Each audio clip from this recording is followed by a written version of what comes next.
नमस्कार, one India Hindi में आपका स्वागत है। बॉलीवुड के जाने माने अभिनेता नवाजुद्दीन सिद्दीकी इन दिनों अपनी निजी जिंदगी की वजह से जबरदस्त सुर्खियों में बने हुए हैं। उनकी पत्नी आलिया ने उन पर गंभीर आरोप लगाते हुए इंटरनेट पर बवाल मचा दिया था। वहीं सिर्फ नवाज ही नहीं, उनके भाई भी तब जबरदस्त चर्चा में आ गए जब उन पर भतीजी ने यौन शोषण का आरोप लगाया था। अब हाल ही में नवाजुद्दीन से इस मामले पर सवाल किया गया। उन्होंने अपने भाई पर लगे आरोपों पर पहली बार चुप्पी तोड़ी, लेकिन उन्होंने जो कहा उससे जाहिर है कि वो खुद भी हालातों को समझ नहीं पा रहे हैं। नवाजुद्दीन सिद्दीकी के भाई के खिलाफ भतीजी ने दिल्ली के जामिया नगर पुलिस स्टेशन में शिकायत दर्ज कराई है। मामला उस वक्त का है जब वो 9 साल की थी।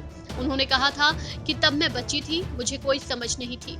मेरे साथ हिंसा भी हुई, लेकिन जब बड़ी हुई तो एहसास हुआ कि मेरे चाचा ने मेरे साथ गलत किया। उनका हर टच गलत था। भतीजी का आरोप ये भी है कि चाचा को उनके भाई नवाजुद्दीन का भी सपोर्ट मिल रहा है। इस मामले पर हिंदुस्तान टाइम्स ने नवाजुद्दीन से संपर्क किया तो उन्होंने पहली बार इस पर बात की।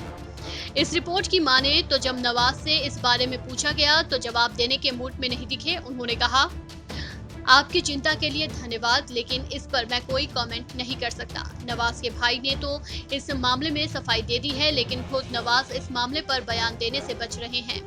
वहीं स्पॉट बॉय की एक रिपोर्ट के मुताबिक नवाजुद्दीन के भतीजी ने उन पर भी गंभीर आरोप लगाए हैं। इस रिपोर्ट में बताया गया है कि भतीजी ने स्पॉट बॉय से बातचीत में कहा कि बड़े पापा नवाज ने मुझे उस दिन कॉल किया था जिस दिन मैंने FIR फाइल की थी।